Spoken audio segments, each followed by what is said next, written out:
Good morning students, युग निर्माण senior secondary school के ऑनलाइन क्लासेज में आपका स्वागत है। आज हम लोग क्लास 12 के कैपेसिटेंस पार्ट में जो है कॉम्बिनेशन ऑफ कैपेसिटर्स पढ़ेंगे। जैसे रेजिस्टेंस का कॉम्बिनेशन हम लोगों ने पढ़ा हुआ है, वैसे ही कैपेसिटेंस यानी कैपेसिटर का कॉम्बिनेशन पढ़ा जाएगा। तो इसमें दो तरह के कॉम्बिनेशन बनते हैं। कौन कौन से? एक जो होता है वो सीरीज कॉम्बिनेशन होता है और दूसरा पैरेलल कॉम्बिनेशन।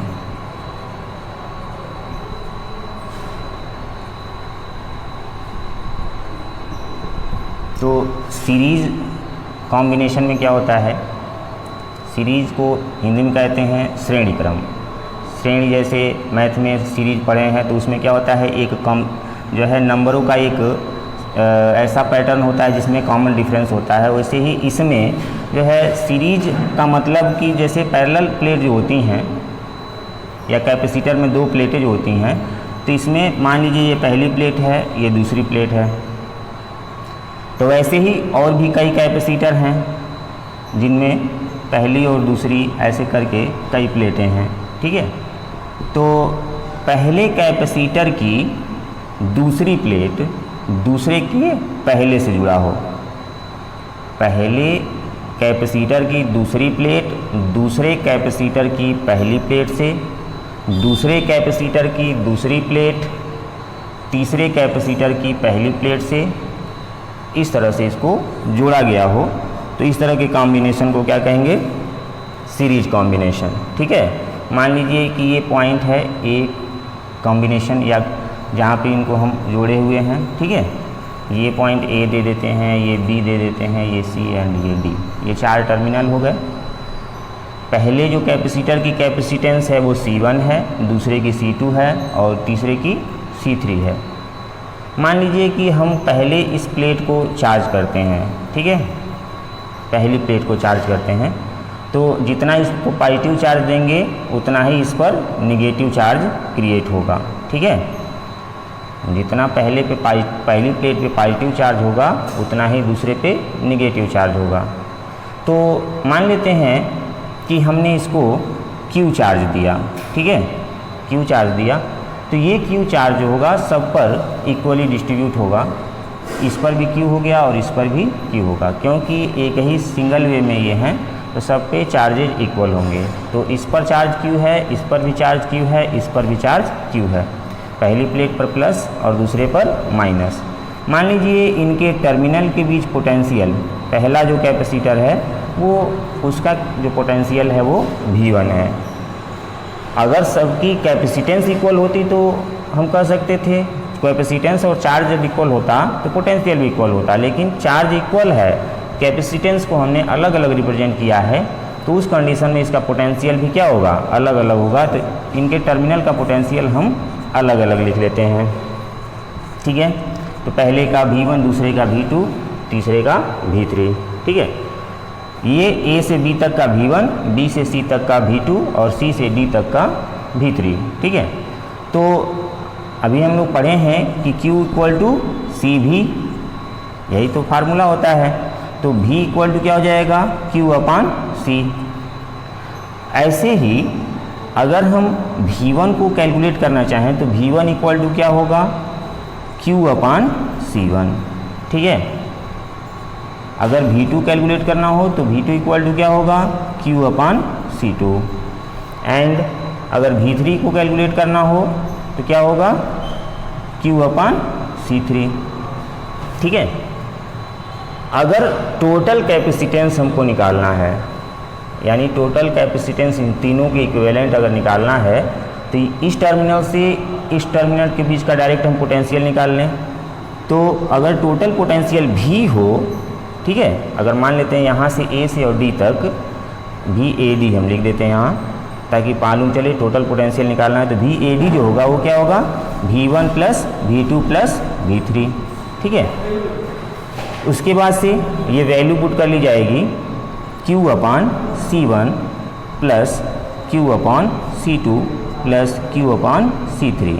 ठीक है, ये किसकी वैल्यू है? VAD, यानी कि यहाँ से यहाँ तक अब मान लीजिए कि इस टोटल जो है कॉम्बिनेशन का इक्विवेलेंट रेजिस्टेंस कैपेसिटेंस अगर C मान लिया जाए तो टोटल चार्ज भी Q है, तो इसको VAD इक्वल टू क्या लिख सकते हैं, Q/C, क्योंकि हमने टोटल चार्ज ही इस पर Q दिया है।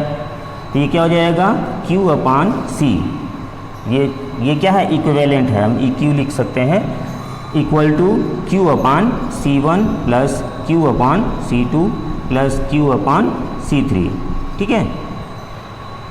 उसके बाद से क्या करेंगे, Q कॉमन कर लेंगे इसमें से, Q/C equivalent equal to Q और ब्रैकेट में हो जाएगा 1/C1 plus 1/C2 plus 1/C3। ठीक है। Q से Q कैंसिल होगा, तो ये हमारा जो है फाइनल फार्मूला आ जाएगा 1/C equal to 1/C1 plus 1/C2 plus 1/C3। ठीक है। इसका मतलब ये हुआ कि अगर कॉम्बिनेशन सीरीज में किया जाएगा तो कैपेसिटेंस क्या होगा, रिड्यूस हो जाएगा। ऐसे रेसिप्रोकल जब ऐड किया जाता है तो वैल्यू क्या होती है, घट जाती है। तो जो अगर कैपेसिटर हैं अगर उनको सीरीज में कनेक्ट कर दिया जाए तो उनका रिजल्टेंट जो कैपेसिटेंस होगा वो क्या होगा, रिड्यूस हो जाएगा। जैसे मान लीजिए कि हम एग्जांपल अगर ले लेते हैं कि ये मान लीजिए पहला जो कैपेसिटर है वो 2 का है और दूसरा जो है 4 का है। हम 2 ही लेकर के अगर कैलकुलेट करते हैं तो 2 कैपेसिटर हैं, पहले का 2 माइक्रोफैरड है, दूसरे का 4 है। तो अगर रिजल्टेंट निकालते हैं तो 1/C इक्वल टू 1/2 प्लस 1/4 ऐसे होगा। ये C1 और ये C2 2 ही अगर हैं तो ऐसे करेंगे। एलसीएम अगर 4 लेते हैं तो क्या हो जाएगा, 2 + 1 क्या होगा, 3/4। ये तो 1/C की वैल्यू है। जब हम रिजल्टेंट C निकालेंगे या C इक्विवेलेंट भी कह सकते हैं, तो उस कंडीशन में क्या होगा, 4/3 डिवाइड करेंगे 1.33। देखो ये 2 था ये 4 था, लेकिन इसका इक्विवेलेंट जो आया कितना आया, 1.33, दोनों से कम आया।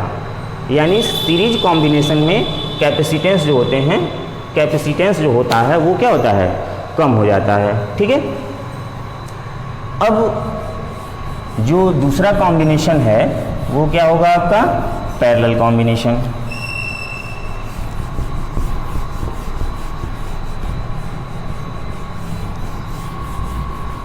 पैरेलल में कैसे क्या होता है, पैरेलल कॉम्बिनेशन में मान लीजिए 3 जो है कैपेसिटर हैं, तो ये उनकी पहली प्लेट, ये दूसरी।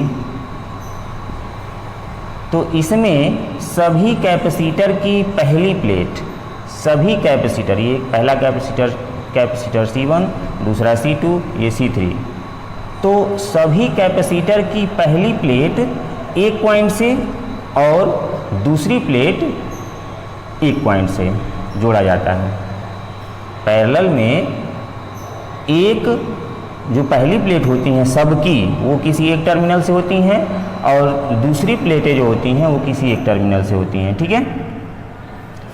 अब मान लीजिए यहाँ पे अगर हम Q चार्ज देते हैं इस टर्मिनल पे, तो ये कैपेसिटेंस के अकॉर्डिंग जिसकी जितनी कैपेसिटी होगी वो चार्जेस को क्या करेगा, स्टोर करेगा। तो मान लीजिए इसमें चार्ज गया Q1, इसमें चार्ज गया Q2 और इसमें चार्ज गया Q3।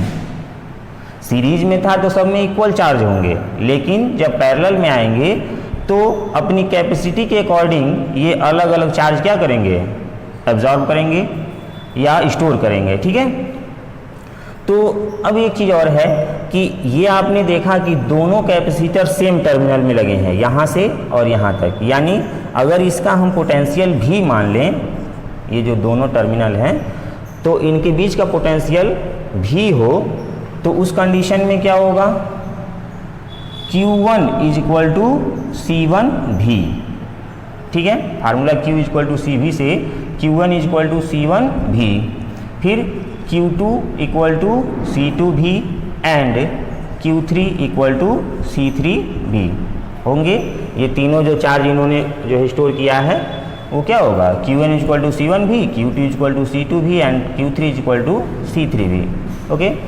अब जैसे हमने टोटल चार्ज दिया था वो कितना था, Q था, और जो डिस्ट्रीब्यूशन हुआ था वो जो है Q1 + Q2 + Q3 होगा। ठीक है। किरचॉफ का एक लॉ है जो ये स्टेट करता है कि किसी भी टर्मिनल पे जो वो करंट के लिए है, यहाँ पे आप समझो कि जितना हम चार्ज देंगे उतना ही क्या होगा, इन तीनों जगह पे डिस्ट्रीब्यूट होगा। इसीलिए टोटल चार्ज जो है वो इन तीनों के इंडिविजुअल चार्ज के सम के इक्वल होगा। अब इसमें वैल्यू पुट कर दें अगर, तो ये क्या हो जाएगा, C1 भी प्लस C2 भी प्लस C3 भी। ठीक है। अब मान लीजिए कि इन तीनों कॉम्बिनेशन, ये जो पैरेलल कॉम्बिनेशन है, इसका जो कैपेसिटेंस है वो भी C इक्विवेलेंट से हम रिप्रेजेंट करें तो टर्मिनल तो सेम है, अगर इसको हटाएंगे तो जो थर्ड कैपेसिटर हम अननोन लगाते हैं जो इसके इक्विवेलेंट होगा तो इसी टर्मिनल के बीच लगाया जाएगा तो पोटेंशियल सेम होगा। तो उस कंडीशन में अगर हम लिख लें तो C इक्विवेलेंट और इंटू V ये हो जाएगा रिजल्टेंट। ये C जो है वो इन तीनों के इक्विवेलेंट है। अब क्या करेंगे, इसमें से V कॉमन कर लेते हैं तो C1 plus C2 plus C3। ठीक है। और ये क्या हो जाएगा, C इक्विवेलेंट V से V कैंसिल होगा, यानी C equivalent equal to C1 plus C2 plus C3। तो आप देख रहे हो कि इसमें जो है पैरेलल कॉम्बिनेशन में कैपेसिटेंस सीधे सीधे जुड़ जाते हैं, यानी वैल्यू जो होगी वो बढ़ जाएगी। पैरेलल कॉम्बिनेशन में सीधा सीधा, जैसे अगर वही 2 और 4 को अगर पैरेलल में जोड़ते हैं तो 2 + 4 यानी 6 हो जाएगा, इन दोनों से अधिक हो जाएगा, सीधे से जुड़ जाएगा। लेकिन जब हमने इसको सीरीज में जोड़ा था तो इन्हीं दोनों कैपेसिटर की वैल्यू कितनी आ रही थी, 1.33।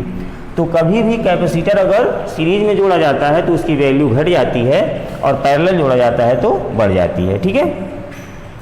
तो ये दोनों कॉम्बिनेशन थे, आप इन दोनों को और इस पर जो है जितने भी क्वेश्चन पॉसिबल हो लगाइएगा, जो दिक्कत होगी पूछिएगा। धन्यवाद।